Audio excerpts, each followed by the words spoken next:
Welcome to the boardroom. I'm stepping in today as your managing director for this exclusive explainer, and we are auditing one of the absolute highest stakes venture opportunities in the entire Cambridge portfolio. We're talking about AS and A-level Arabic 9680, and specifically, we're demystifying the notoriously brutal Paper 4 3 questions on different texts. Listen, I don't want you to think of this exam paper as just a standard high school assessment. Absolutely not. Treat this like a high-pressure Silicon Valley pitch competition. Every single sentence you write is your pitch deck, and it is being aggressively evaluated by a board of strict examiners acting as chief investment officers. They are using highly precise metrics to either award you the maximum valuation, that A-star grade, or reject your analysis entirely and send you packing. In this session, I am giving you the insider look into the exact real-time assessment objectives those examiners use. Imagine a live grade valuation meter on your screen right now, mapping your baseline descriptive answers all the way up to a top-tier $1 million marking band. We are going to secure that funding. Okay, let's dive right into this. Why exactly does Paper 4 act as such a massive, insurmountable roadblock for so many candidates? Well, frankly, it is the most misunderstood asset in the entire Arabic 9680 syllabus. Let me give you two classic candidate profiles I see all the time. First, we have candidate A. Let's call him Alex. Alex is like a highly technical developer. He overloads his essay with raw data, massive vocabulary dumps, and memorized facts, but he has absolutely no analytical strategy to monetize that data. Then we have candidate B. Let's call her Sam. Sam is your charismatic marketer. She delivers these beautifully persuasive, sweeping narratives, but she has zero metric backing. She completely misses the actual command word constraints of the question. Both of these founders, Alex and Sam, walk into Paper 4 treating it like a basic reading comprehension test. They think it's just about translating a text from Arabic and summarizing the plot. No way! That is a guaranteed way to flatline your market risk chart. Paper 4 demands a highly sophisticated, multi-part synthesis. It tests your ability to juggle varying viewpoints, extract complex textual data, and weave it together under an intense countdown clock. If you deliver a drifting, unstructured pitch, the valuation board just stops reading, period. And look at this. Directly from the official principal examiner reports, we have a massive glaring liability. The examiners state, and I quote, "Candidates consistently confuse key terminology." Guys, this is an absolute deal breaker. Think of terminology as the core code of your infrastructure. A simple terminology crash here will completely destroy your grade valuation. When you use the wrong critical terms to discuss literary devices, thematic elements, or rhetorical strategies in those Arabic texts, you are actively signaling to the investment board that your foundational architecture is completely flawed. It's like picking a tech startup but using all the wrong programming terms. The investors instantly lose faith. We have to patch this bug right now before we move forward. Here is our structural roadmap for today's explainer. First, mastering core principles. Second, the method mark strategy. Third, reaching evaluative thinking. And finally, top examiner warnings. Section 1, mastering core principles.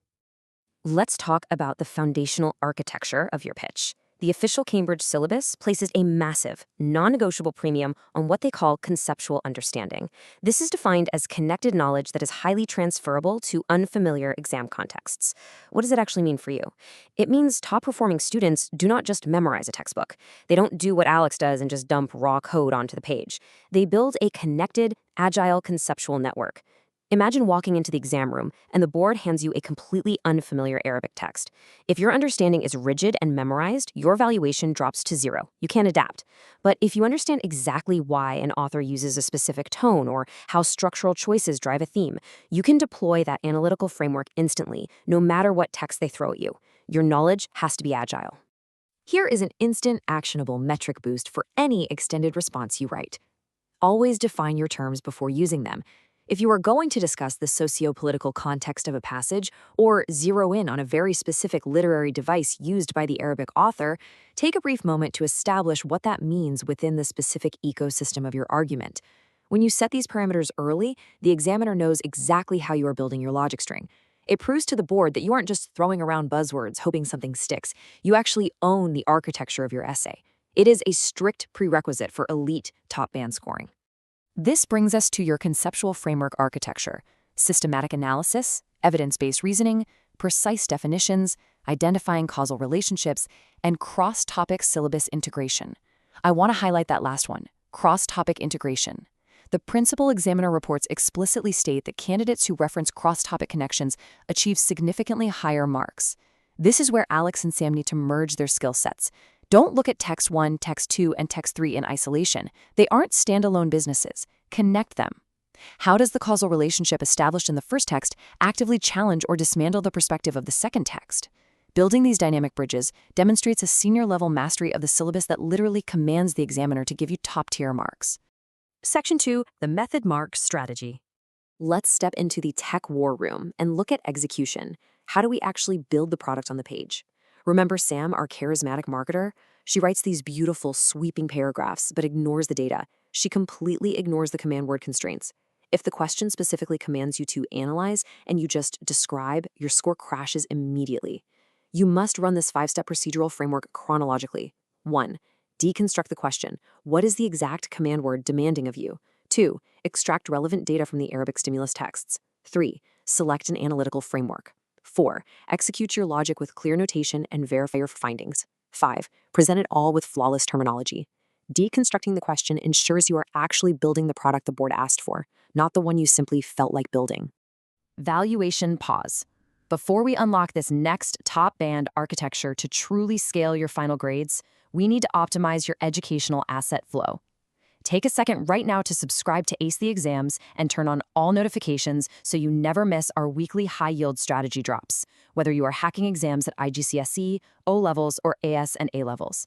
Okay, we are back, and we just hit a system bug. What happens when your evidence links drop out mid-paragraph?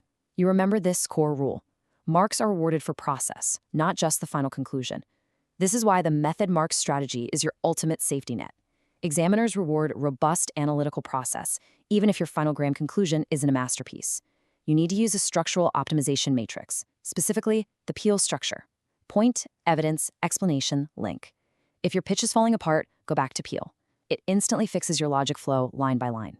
Let's break down exactly how you must handle data interpretation to show professional, high-yield skills to the valuation board. First, text extraction. You must pull your quotes and thematic evidence directly from the Arabic source texts.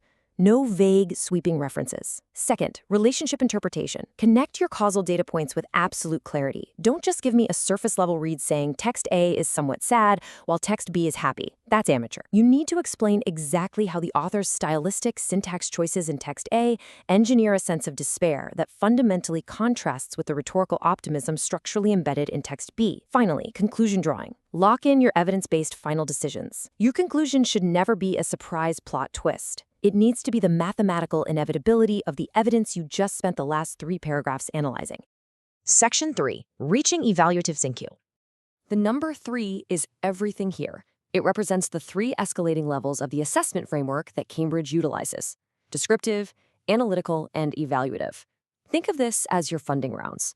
If you are stuck on level 1, descriptive, you are basically just keeping the lights on. It's seed money. Level 2, analytical, gets you a solid, respectable Series A return. But level 3, evaluative thinking, that is the unicorn tier. That is what pushes your valuation into the top 1%. All right, let's do a live compliance audit right now. I'm handing control over to you. We are going to contrast basic descriptive writing against elite evaluative analysis. This is our rapid market scan challenge. Descriptive writing just tells the examiner what is sitting right there in the text. Something like, the author uses metaphors to describe the city. Look at that. That is an incredibly low-value summary. It's just stating a fact. Elite evaluative analysis, however, tells the examiner how effectively the text achieves its goal and, crucially, why it matters to the broader theme. An elite response says, the author's reliance on industrial metaphors not only emphasizes the mechanical nature of the city, but effectively alienates the reader, perfectly mirroring the protagonist's own sociocultural isolation. Boom! Do you see the massive difference in valuation there? The evaluative approach scales the grade exponentially because it actively passes judgment on the effectiveness of the text using hard verifiable evidence. So how do we systematically build that elite response? To hit that top valuation, you need to incorporate 3 specific elements: questioning assumptions, considering different perspectives, and justifying decisions with evidence. Now for challenge 2, identify the compliance liability. Think about how most candidates write. They just accept whatever the text says at face value. That is a huge liability. To secure an A-star, you literally have to challenge the source data. A top-tier candidate steps back and says, well, while Text 1 assumes that modernization inevitably leads to social fracture, Text 3 offers a highly compelling counterperspective, suggesting instead that, right there, that is evaluative thinking in action. You are orchestrating a complex debate between the texts, and you are positioning yourself as the master adjudicator of that debate. So, the absolute crucial point to take away here is that auditing your evidence quality is what ultimately secures your final valuation margin. You have to aggressively interrogate the text. Look at the limitations. What does the Arabic text deliberately fail to show? Spot the assumptions. Are there implicit cultural or political biases baked into the author's phrasing? Provide alternatives. How else could this exact same quote be interpreted by a different demographic? And finally, measure the impact. How did these specific limitations fundamentally alter our final conclusion? When you run your source data through this exact matrix, your pitch becomes utterly bulletproof. Section 4. Top Examiner Warnings. We are entering the liability audit phase. I want to completely bulletproof you against the most common exam traps out there. Let's rapid fire through the exact top 3 warnings pulled straight from the principal examiner reports for paper 4. Warning number 1. Using the wrong approach for the context.